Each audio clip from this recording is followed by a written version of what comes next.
Hello, it's the Great Canadian Bagel here, coming to you with the rehash of today's video. I had a technical difficulty and no audio was recorded. Great! So this is not going to be the same video because I don't generally write scripts and I don't generally write notes. So that video was lost for time. But we're going to probably get a similar thing. We'll see how this goes. So, I'm going to slightly change format here yet again. I'm not really going to go over too much detail of what has changed. Since I have been using my Twitter to post the actual maps of this one and previous updates, if you want to actually look through by yourself and look at what's been changed, that is an option now. I think going over changes manifestly here is probably not a good use of time. Instead, we're going to do more commentary and analysis, kind of combined here. But we will do some general overview for this particular one. So what has happened here? So Trudeau has narrowed the gap with Poilievre. That much can be said. When Poilievre first got on as leader, obviously he was going to experience a leader bump. They always do. A new leader always outperforms their actual resting point in the polls. And he's now receded a bit. And if we go look at my raw data here, so you can see here, 4th of September down here was before Poilievre was leader. One, I think most people had priced in the fact he was the leader. Okay. Then he becomes the leader, and we see a bunch of things happen. For some reason, the bloc shoots up. I don't know why that happened. The Greens recede. Don't really know why that happened, per se. Well, I guess he's taking stuff from the Greens, but I'm not really sure why. Trudeau loses ground, and the PPC really loses ground. And Poilievre takes it. Though arguably maybe the NDP took the ground from the Liberals. And then as we saw in November, and even more so now, the NDP from their 20% stand in October 2nd, which was just the update just after he became the leader, well, the NDP's lost 2.4, and the Liberals have gained about 2.6. Oh, so pretty much all the ground the NDP just lost went back to Liberals. So really the Liberals are rallying back the NDPers. The Greens went back to where they were, almost exactly, almost to the decimal point, 2.36 to 2.37. The Bloc went almost back to where it was, again, 6.84 to 6.79, almost exactly. The PPC is still below norms, and others slightly elevated, though I think other and PPC are probably going to slowly go back to about September 4th. And I think this roughly mid 36% range is probably what Poilievre's default numbers are. In other words, I think this is where he will land in an election before you consider good or bad campaigns from any particular leader or any particular candidate. So at this point, I think we are pretty much at the mean. We've regressed to the mean. Poilievre shot way past his resting point numbers for non-campaign times when he became leader, which is how that always goes. And now he's regressed back to where he's likely going to sit. Trudeau is actually proactively gaining some ground, which should be expected because Singh looks weak. Singh looks dumb. This is very, very important. Why does he look weak? Why does he look dumb? Well, for example, he keeps hammering on about the cost of living crisis, healthcare crisis, etc. And continues to blast the Liberals as doing a bad job on it. while not doing anything about it. He votes with the Liberals in bloc. So, to an NDP Liberal swing voter, Singh is completely pointless. He doesn't do anything different to the Liberals. He makes some rhetorical flourishes, but then he goes back and supports Trudeau and government. In a lot of regards, he is just a member of the Liberal caucus with some autonomy. Great. In the Conservative faction, this wouldn't actually be that unheard of. The Conservative Party does have distinct wings that do sometimes cause chatter. Whereas the Liberal caucus is more autocratic and more monolithic, and they generally just fall in line behind Trudeau. And it's really only very, I would say, courageous MPs who are very personally, either politically or just philosophically, opposed to policy that speak out against it, such as the Yukon or Northwest Territories MPs right now. But since Singh is acting almost exactly as just a discount liberal, or maybe a liberal plus, if you prefer that terminology, what I think is going to be happening here is he is going to lose ground on his left flank to the Liberals, because Liberal NDP swing voters, particularly in places like London, in Hamilton, in Vancouver, maybe even in the GTA, there's actually not that many Liberal NDP swing voters in the GTA. Most of them are really in Toronto, where it is actually just a Liberal NDP riding. And maybe some of them will go over, but the Liberals are already winning all those ridings, so I don't think it'll be very impactful either way. Maybe you could say in Atlantic Canada too, you're seeing this. I think you're going to see a lot of these voters rally to the Liberals, not because they like Trudeau. In fact, I think most of these voters don't like Trudeau. But they will rally to Trudeau, I think, over the next about 4 or 5 months. And I bet the Liberals probably sit around 33, 34 when this is all done. I think the Main Street poll recently is probably likely where Trudeau will trend to. The reason for this is if the NDP is going to act like the left wing of the Liberals and vote with them on everything and not be distinct, there's no reason for NDP Liberal swing voters to vote NDP. All they get by voting NDP is risk, because they risk causing a vote split, which causes a Conservative MP to slip through the cracks, or a situation where you have a balance of power where this NDP and the Liberals have to come to an agreement, and maybe they can't. Okay? So it's only risk for them. So I think we're going to see is a lot of the swing voters, I'm going to say maybe let's say 1% right now. About 1% of the NDP voters are going to go to the Liberals. And it's going to likely be principally in Vancouver, London, Niagara, Kitchener. Maybe Atlantic Canada. Maybe Calgary, Edmonton. Maybe Winnipeg.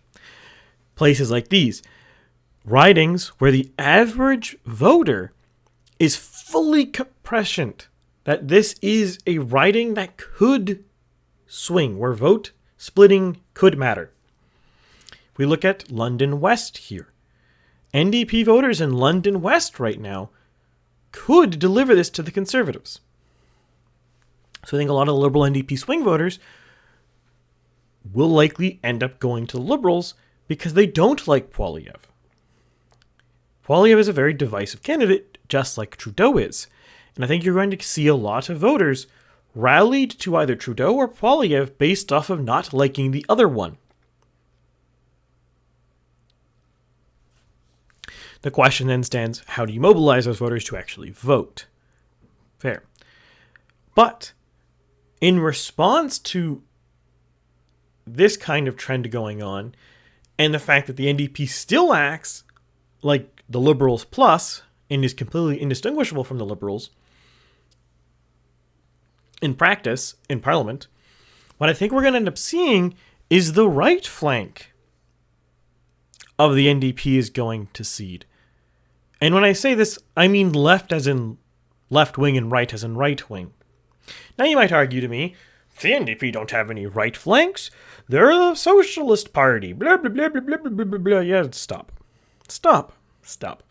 People's voting intentions are extremely complicated. You can't just take this NDP and the Liberals, glue them together and be like, that is the government. This is why I think coalitions are stupid, by the way. People, unless the coalition pre-existed the election, people don't generally... just because two parties got a certain vote share doesn't mean they consent to the combination of those vote shares. There's a lot of NDPers who are conservative NDP swing, or could become so. You look at places like Northern Ontario, Northern Manitoba, coast of BC. There's a lot of ridings that are NDP conservative. And as a consequence, since it's an NDP conservative riding, you're going to have NDP conservative swing voters. And if you do the math on this, and you look at vote change intentions by polls, you're typically looking at like hundreds of thousands of voters who are NDP conservative swing. Hundreds of thousands. There's lots of these people. Okay. So what? Well, if the NDP is acting like the Liberals plus, the same logic is going to apply. There's no reason to vote for the NDP if the NDP is going to deliver a Liberal majority, which they have right now. If Singh retained autonomy and only voted on a case-by-case basis with the Liberals instead of giving them a blank check like he did, he might have been able to retain these wings. But now, I think not. And Poilievre is also doing a very tactful maneuver. Will remain to be seen how successful this will be, but he is doing a very tactful maneuver here in an attempt to win these voters proactively. He's going after Indigenous voters. He's going after private sector trade unions. Trying to convince those groups that not only is a vote for the Conservatives not going to hurt you, but it's going to help you. It's going to further your interests. He's doing the thing a politician is supposed to do. Sell their ideas to somebody. People vote in their interests, almost universally. But that doesn't mean you can't convince them their interests lie elsewhere. That is the job of the politician, to convince somebody what their interests are. If you fail at that, you can't say people are voting against their interests. You've completely failed to convince them that your interests are their interests. So what I think we will see here is I think we will end up having a trend similar to the Main Street poll, which is 34-38 for the Liberals and Conservatives. I think we will trend that direction. And I think from here, what we're going to see is a lot of filtering occurring. And by filtering, I mean I forecast that we will have a lot of, for the lack of a better term, regional division. So in general, you can break a nation up into 3 categories, roughly based on density, the ridings that is, rural, suburban, and urban. So in my case, what I'm using right now is a rural riding has a population density of below 10-ish, and a suburban is between... Wait, no, see, these are the wrong numbers. Anyways, ignore that quote. I quoted the wrong number there, and I don't have the numbers in front of me. Regardless, we have suburban, rural, and urban ridings. Okay. And it's largely based on population density, because that's kind of what those terms mean, obviously. Now, we have trends that we can see internationally in the US, in the UK, Australia, New Zealand, less to extent in European countries. So it's harder to draw a comparison to European countries because Anglo politics and European politics differ. The UK is that crossover point where it's some Anglo and some European, though more Anglo than European. And I use these terms loosely, but you look at the rhetoric of, say, a European conservative like Giorgia Meloni or Marine Le Pen, it's a very different rhetoric to, say, a Ron DeSantis or even a Pierre Poilievre. Different rhetoric. That is one of the main distinctions. And in fact, actually, Blanchett is closer to the European-style conservatism. Though the line is getting blurred a bit, as all conservatives in the world are Americanizing because, for lack of a better term, American media pressure is more powerful than everyone else, basically. But that's immaterial to the conversation at hand. What we can see from a lot of these trends is, generally speaking, the left wing owns the cities and the right wing owns the rural areas. What counts as rural and what counts as city kind of depends on areas, because the general population density of the country change things, if that makes sense. Now, what a rural community is doesn't actually change based on the population density of the country, but if you look at Canada, the rural ridings are going to be farcically large compared to the rural ridings in the UK. So their population density numbers are going to be slightly different because a lot of Canada is literally empty. Most of these northern ridings right here that I'm circling have almost no one in them. Like, I'm not even talking about it's a small riding, like there's not a lot of people in them. I mean, if you take a look at, say, northern Manitoba here, I would be surprised if at minimum 80% of northern Manitoba's riding here. Churchill Kiwatunik, I think that's the name. Wouldn't be surprised if at minimum 80% of that has a population density of 0. I don't know for certain, but it's extremely empty.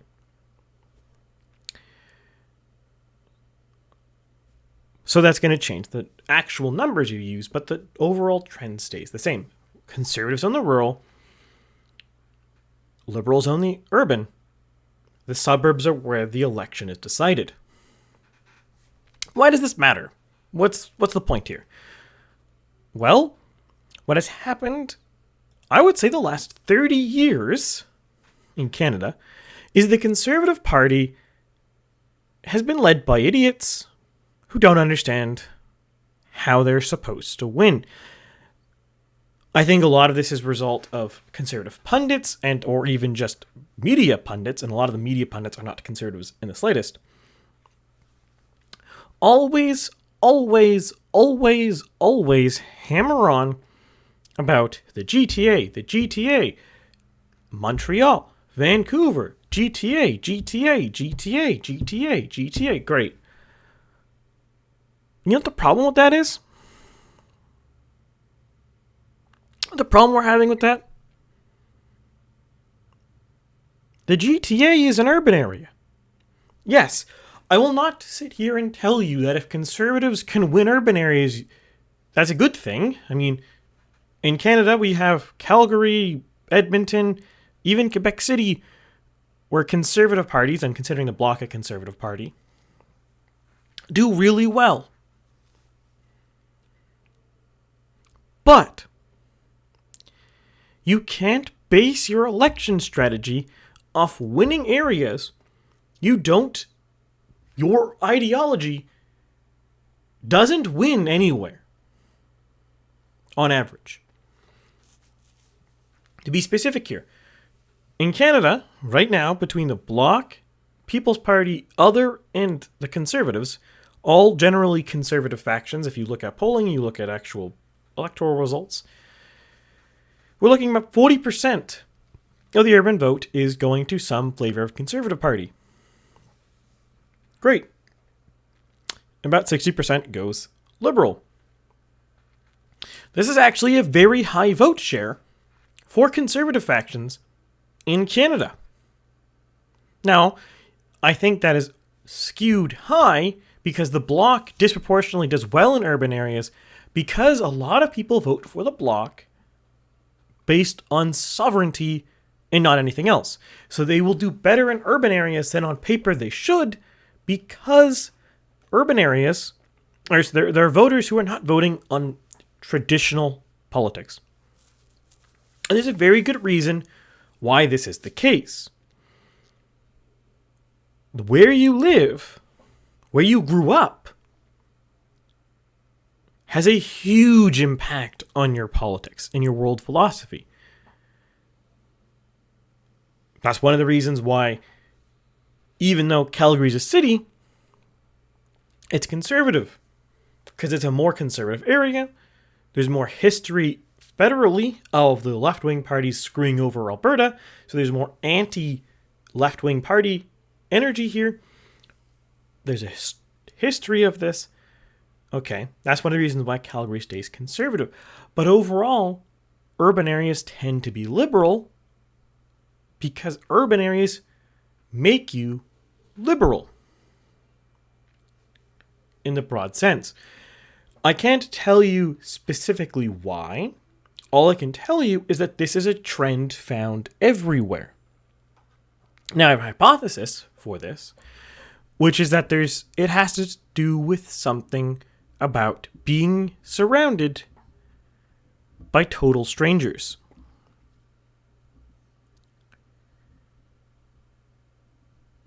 That seems to be the operative factor here. At minimum, the complete surrounding of a person by total strangers that they don't know and have no knowledge of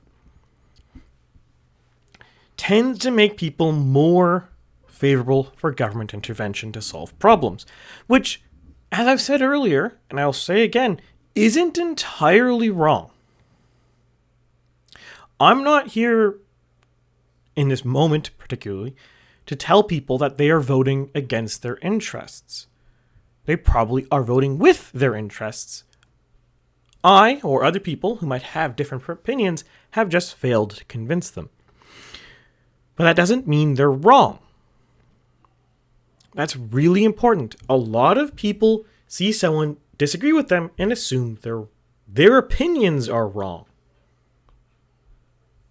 That's not necessarily true, and if you want to win in politics, you have to assume that's not true. Because if you assume the other person's an idiot, or the other person's evil, or the other person's a bad human being, and I'm not talking about the Trudeaus of the world, I'm talking about Joe Blow Schmuck in Etobicoke voting for Trudeau. Or Joe Blow Schmuck in Fort McMurray voting for Poilievre. You have to assume that person is voting rationally and voting for what they see as their interest. If you do not assume that, you will never win them. And if you are wrong with your assumption, you still won't win them. So there's no reason to assume otherwise. If they're irrational, you can't win them. But if they are rational and you assume they're irrational, you also won't win them. So the prisoner dilemma here is you have to assume everyone votes rationally, or else your campaign cannot win. Okay, so why does this whole thing matter with urbanicity? Well, the Conservatives, for my entire life, yes, I'm not the oldest person in the world. I haven't seen the most elections in the world in Canada, though I can study ones that have already happened, so that's kind of a bad argument. Okay, every election I've witnessed, and every election I've studied in Canada, seems to revolve around the narrative that the Conservatives need to win urban areas. They need to win the GTA. Okay, why is that bad? Well, as I just said, urban areas such as Mississauga, Brampton, Etobicoke, Scarborough, Toronto skew liberal by a lot. You can have conservatives and they can win in these areas. It has happened. 2011.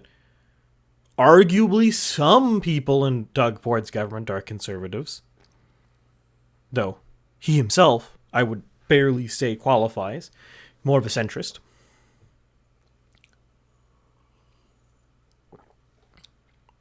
Okay.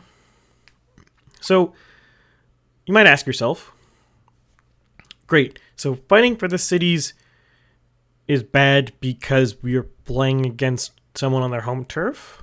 Seems kind of dumb. Yeah, it is kind of dumb, right? I know, you're probably thinking this is dumb because this is dumb advice or dumb analysis. No. See, if you want to win an election,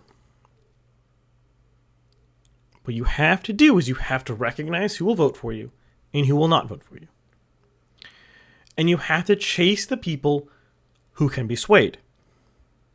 What O'Toole's done, what Scheer's done, arguably what Harper did, was to chase people who probably won't vote for you.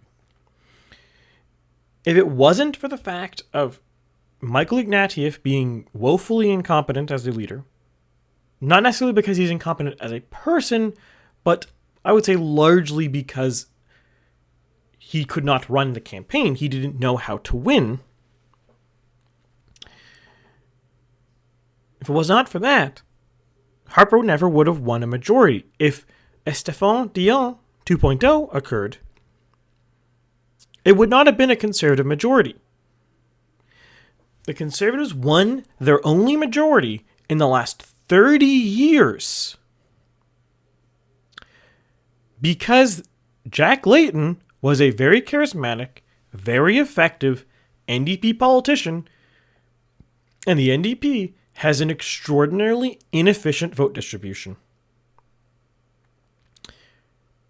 Hilariously inefficient.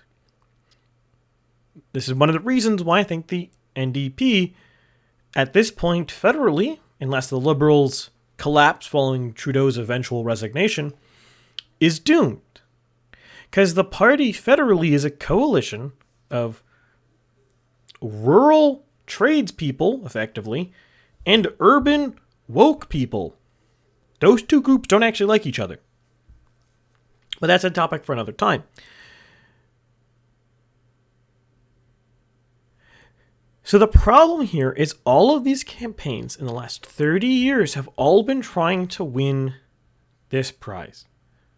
And the only time they did it, the only time in 30 years, it was delivered to them on the back of the most disgusting vote splitting in Canadian history. Yeah, Harper slightly did better. This is true. He did slightly better than in 2008. Not enough to justify a majority. The difference was the Liberal vote collapsed and the NDP vote was extremely inefficient. So looking at 2023, let's say, well, the NDP vote is extremely inefficient and the party's dying, and the Liberal vote is extremely efficient. If you're trying to compete in GTA ridings, let's cherry pick Mississauga Lake Shore. Okay. Well,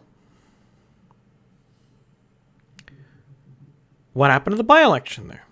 The Conservatives, for the most part, were flat. The Liberals consolidated the NDP vote. As I said earlier, seems to be happening. But even if you ignore that, you break this down into the most broad left versus right terms, which is an oversimplification and isn't entirely accurate, but will suffice for argument here. In general, the Conservatives have done the same in Mississauga Lake Shore in most elections since the forming of the party in 2003. Earlier, it's a bit less, a bit muddier, but I would say they've still done roughly the same. the left, the NDP, the Greens, the Liberals, have also done roughly the same. It seems to be roughly, Mississauga Lakeshore specifically, about 58 plus or minus 2% for the left-wingers, and about 38 plus or minus 2% for the right-wingers.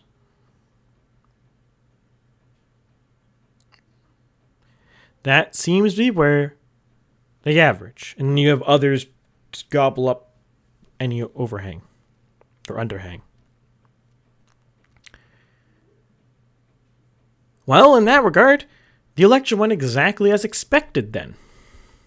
You could argue there's a slight nuance there, slight nuance there, slight underperformance there, slight overperformance there, whatever. It's roughly the same as expected. You start talking about these ridings in Mississauga, you start talking about these ridings in Brampton. The Conservatives are like 20 points behind. You're talking about close to a 50% improvement in vote share in the GTA. You might be able to do that. I'm not going to say you can't. And of course, there are definitely ridings in the GTA that are winnable. Aurora Richmond area, for example. You can win some ridings, but a lot of them are not winnable. It's the nature of the party. Conservative politics doesn't track well in urban areas. In the GTA is urban. You look at Mississauga Lakeshore, one of the least urban areas in the GTA. It's still over population density of over 1,200 per kilometer. That's still overwhelmingly urban. And that's the big issue here. So how do you compete then if you're the Conservatives? What is your path to majority? Well, I would argue Poilievre seems to know his path to majority. That's why he didn't campaign in Mississauga Lakeshore. That's probably an unwinnable riding. It might have looked on paper winnable in 2021, but that's kind of an anomaly because Poilievre isn't O'Toole. Mississauga Lakeshore was quasi-winnable in 2021, because O'Toole was basically just a liberal.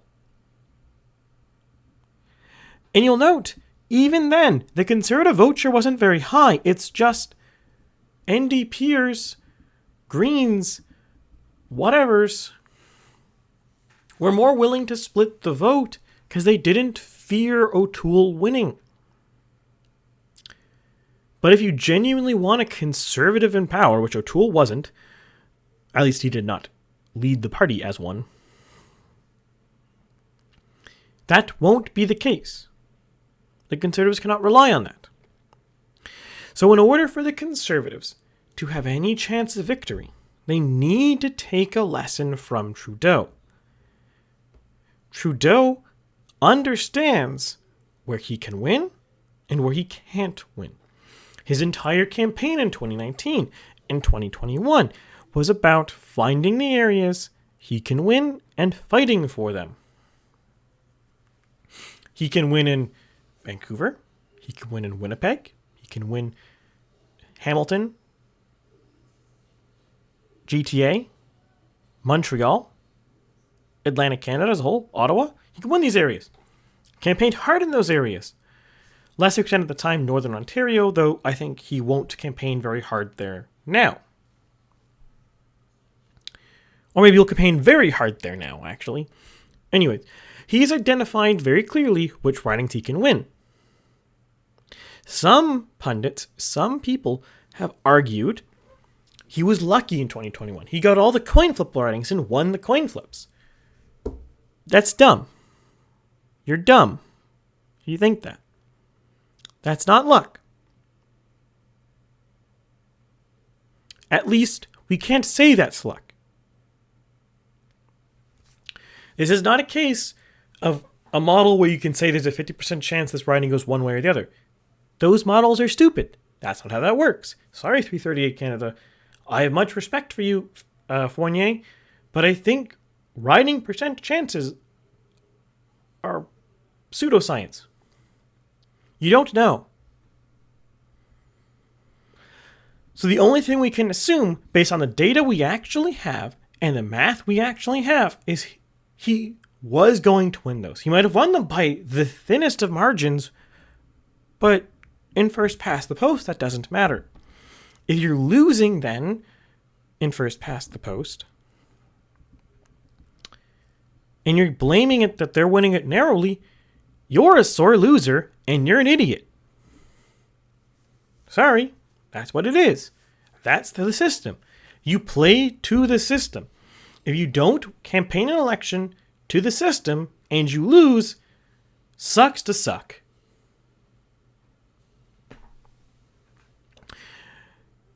So what can the Conservatives do looking at Trudeau's strategy? Well, it's very, very, very similar. Now, in the current climate with Quebec voting separatist, I think a Conservative majority is extremely hard. It's extremely hard. But the path to a Conservative majority is to understand the Conservative Party in Canada woefully underperforms its peers in similar countries. Even if you consider or you combined PPC and Bloc, they woefully underperform.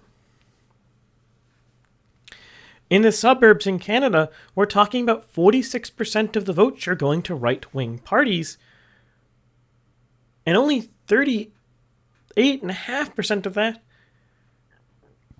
is non-Bloc. That's a woeful underperformance. In the US, it's generally speaking, the Republicans will get 54 range when they win a good election, when they have a good campaign of the suburb vote. The UK, Australia, they're very similar. You will see roughly that kind of numbers when they win a big victory, when they win a majority. So, in quote-unquote good positioning for the Conservatives at 36.6, and they're woefully underperforming in the suburbs, even if you consider the Bloc and the People's Party as well. That's a problem. That's the first spot they need to be looking. And the other spot where they're also woefully underperforming is rural areas. Collectively, the Bloc, Conservatives, and People's Party are only sitting at, let's say, 59% in rural areas.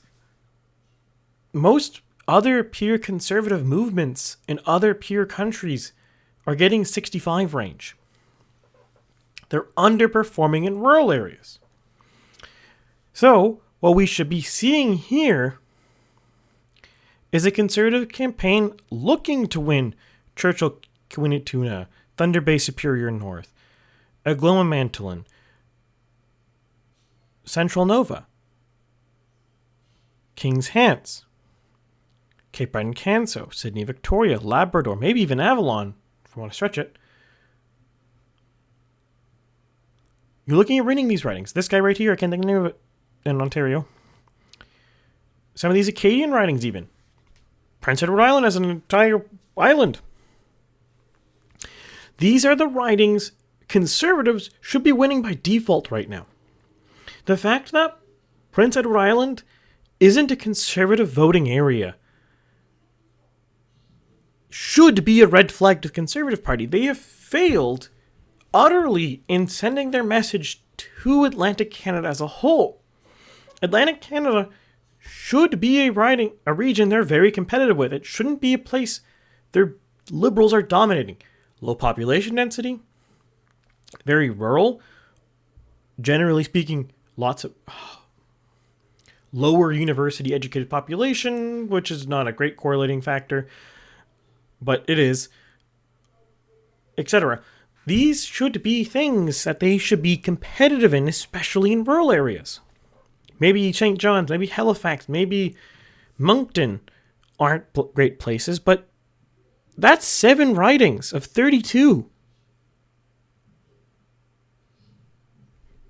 What gives? Well, as someone from Nova Scotia, I can say specifically for Nova Scotia, and to a lesser extent New Brunswick, based on the people I know from New Brunswick, and a lesser extent PEI as well, because I do know people from PEI, quite a few. Atlantic Canada is, generally speaking, the default position is fiscally liberal, social moderate, leaning social conservative. And I say that is they might publicly express social moderate, but as you talk to them and you bring up issues and you bring up A, B, C, D, they often are socially conservative. For example, Nova Scotia, right? Votes a lot of Liberals and MPs in. 8. It's quite a few. What are some things we know about Nova Scotia? By polling, one of the highest densities of pro-life, self-identified pro-lifers in Canada. Very low overt pro-choice, if that makes sense. A lot of people are the more middling positions. Overt pro-choice in this sense, I'm going to say, is no restrictions. Very high church attendance rates. A lot of people believe God literally exists. Nova Scotia only legalized Sunday shopping in 2006 after a referendum trying to legalize Sunday shopping was voted down. Most people I talk to, NDPers, conservatives, liberals, when you talk to them, you walk them through the issues, they might initially start, say, pro-immigration. You can convince them to curtail immigration quite easily. It's relatively easy. It's a bit redundant. Firearms, it's pretty easy to convince them, at the minimum, we have dumb gun laws. You might not be able to convince them there should be no gun laws, but you can easily convince them that we have stupid gun laws. NDP voters, liberal voters, you can easily convince them on this, that gun laws we have right now are bad. Okay. And you can really name any social conservative issue you want. You'll probably get to surprisingly high traction here. What you can't get here, and I've tried, believe me, you can't get people on board with fiscal conservatism. Privatized healthcare? No. Full stop. No. They won't buy it. You can try to sing your praises as much as you want on privatized healthcare. You won't get buy-in. None. Squashing deficit spending? Won't happen. Reducing social security? Pretty hard. I would even go so far as to say, good luck, you're not going to get it. These are issues you will have a very hard time pushing here. And what we've ended up seeing from a national conservative campaign is conservative parties push fiscal conservatism and ignore social issues. O'Toole federally was fiscally conservative alternative to the Liberals, but didn't really disagree on any social positions, at least publicly, or at least campaigned for it. So it's really no surprise that he only won ridings that historically the Conservatives almost always have won. For example, Cumberland, Colchester, and South Shore St. Margaret's federally are almost always conservative. You look at their histories, you look at the track records, almost always conservative. You look provincially, Cumberland, Colchester is is the left side of the heartland of conservatism. The right side is Central Nova here. And that's a really important note here. The Provincial Conservative Party in Nova Scotia, key areas, Cumberland Colchester, Cape Breton Canso, Central Nova. 2 of these 3 are voting Liberal. The federal Conservative Party is completely failing to get traction in areas the Provincial Conservative Party dominates. It's not even close. And I know a lot of people in the rest of Canada like to hit, say, Tim Houston or other Atlantic Canadian premiers as being red Tories. I think that's a misunderstanding of what they are. Yes, I would say Tim Houston is fairly fiscally liberal. Okay. That doesn't mean he's a red Tory. In fact, my general definition of a red Tory in my mind is a social moderate, slight fiscal conservative. Maybe my definition in my mind is wrong. Let me know in the comments below. But that's not how I would describe Houston. I would describe Houston as a Nova Scotian conservative. He's relatively socially conservative. He might not be abashedly socially conservative. In other words, he might not be thumping the Bible down the street.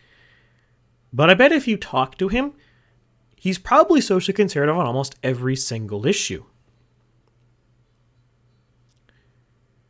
But he supports a fiscally liberal platform, and he won a decisive majority against an incumbent liberal government on the back of that. Like in New Brunswick, Blaine Higgs. Blaine Higgs might be one of the most unabashedly pro-life premiers in Canada. Full stop.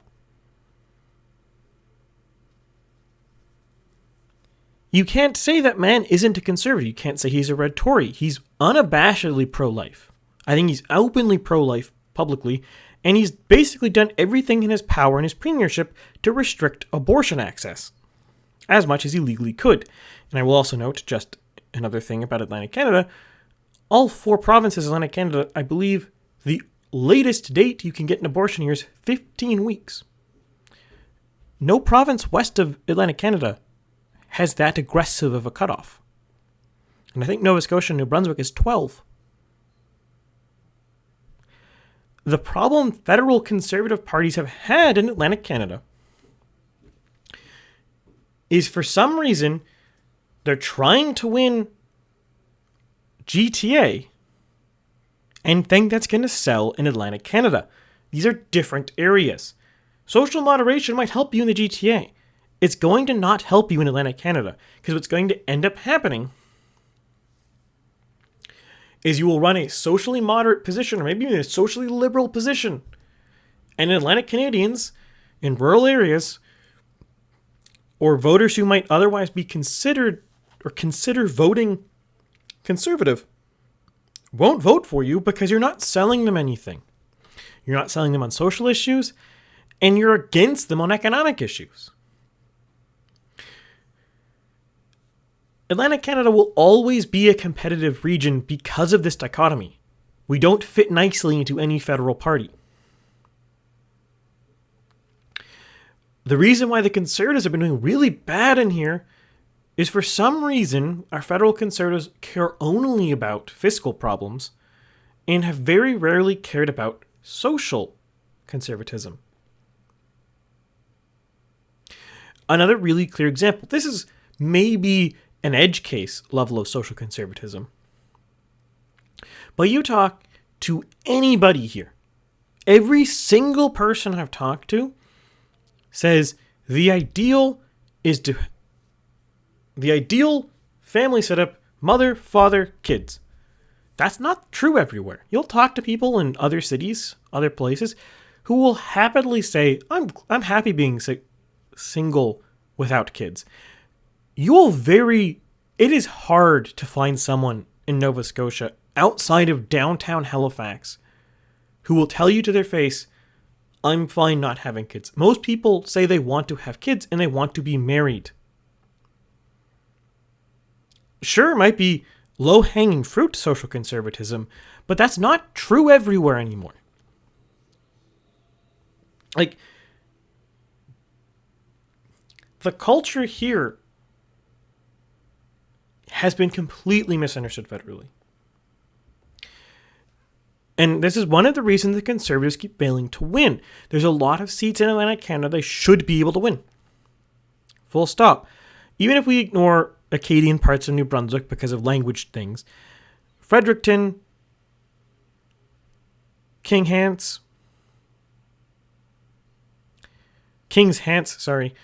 Central Nova, Cape Breton, Canso, Sydney, Victoria, Labrador, Avalon, PEI. It's 11 ridings. Right now, my model forecast 11 ridings. The Conservatives should be winning. They're not. And they're not even close in some of them. Like Prince Edward Island's not even close. They should be winning those ridings.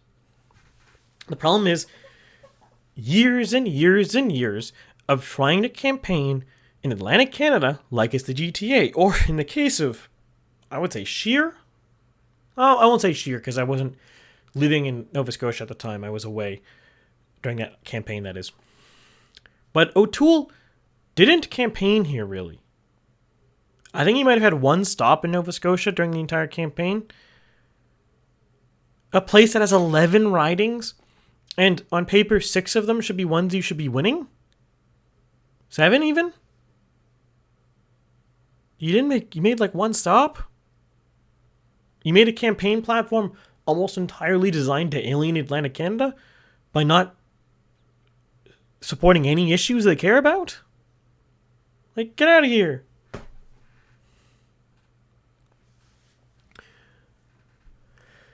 This is why Conservatives have failed in Canada.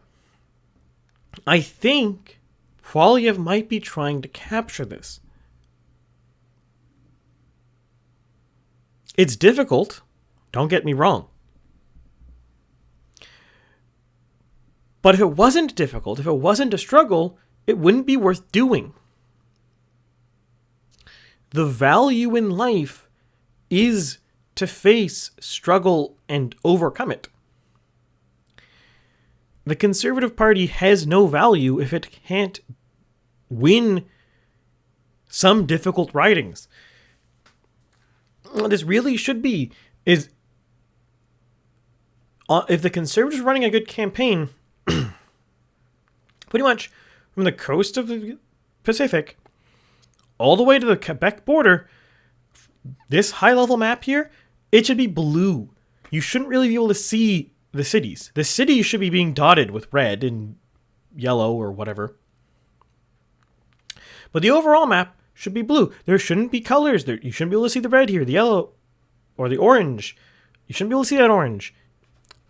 The Conservatives are failing if you're seeing these. And it's even worse, actually, right now, or if you look at 2021, because you see a bunch of these ridings over here on the coast. Those are orange. A lot of these over here are orange and red. That is a signifier of failure of the Conservative Party.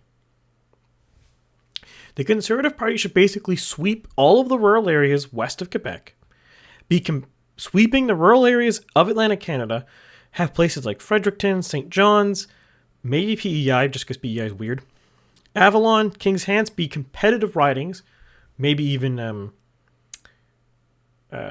Sackville, Cole Harbour as well, being competitive riding. And then the election is really decided in the interior of Calgary, Edmonton, and the small cities in Ontario like Kitchener, London, Niagara, Essex. That is a successful campaign for the Conservatives. That's how you win the election. That's how you win a majority government. Now, ideally, it might be a very narrow majority for that matter.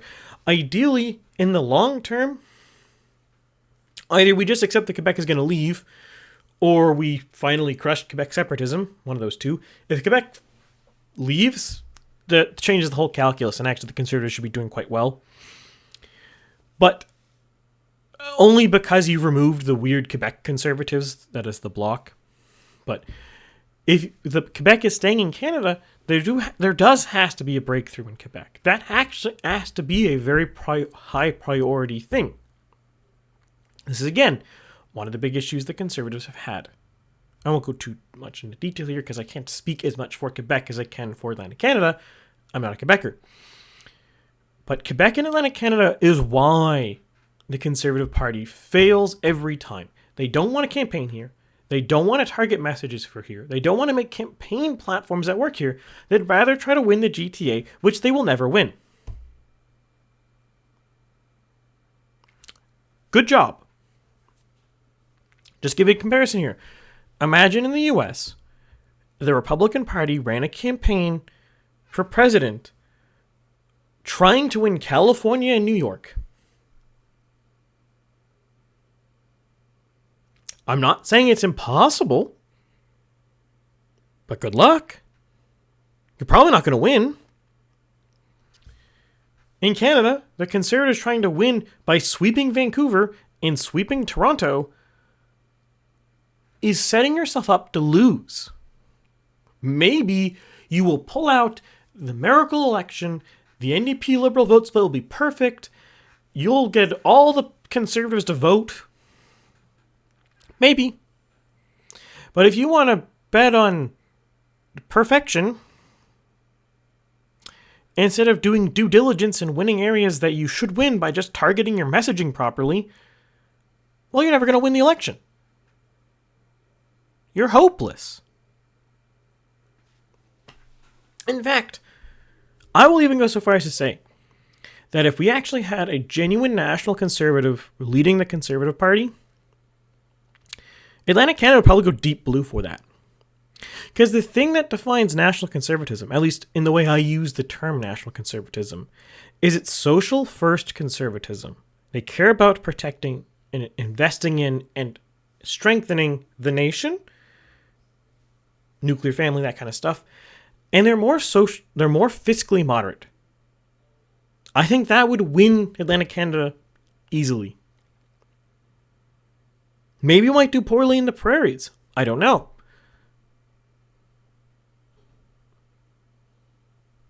But trying to do something that works in Saskatchewan and expecting it's going to work in Nova Scotia is why Nova Scotia's voted red for 3 elections.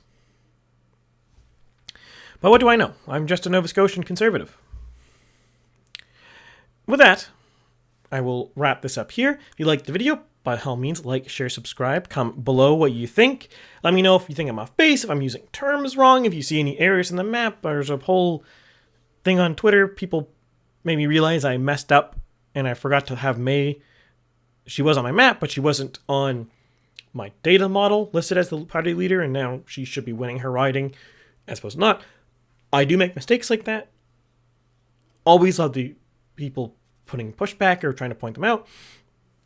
Even if I disagree with you, by all means, throw out anything you see you think I did wrong or I said wrong or whatever. Because sometimes you're right and I'm wrong. And then you can have, by publicly saying it to me so I can see it, you, when the election happens, you can feel pride because you told me so. If you don't say anything, you don't get to feel good about yourself when you're right, because who cares? Who cares if you're right or you didn't tell anybody? Well, with that, I will wrap this up. I won't be making any more videos the rest of the year. I will be obviously busy with Christmas, and I'm not sure it'll be the first or second week of January I'm back, but we'll see somewhere in there. But with that, I bid you adieu, and I wish you all a Merry Christmas, and I will see you in January.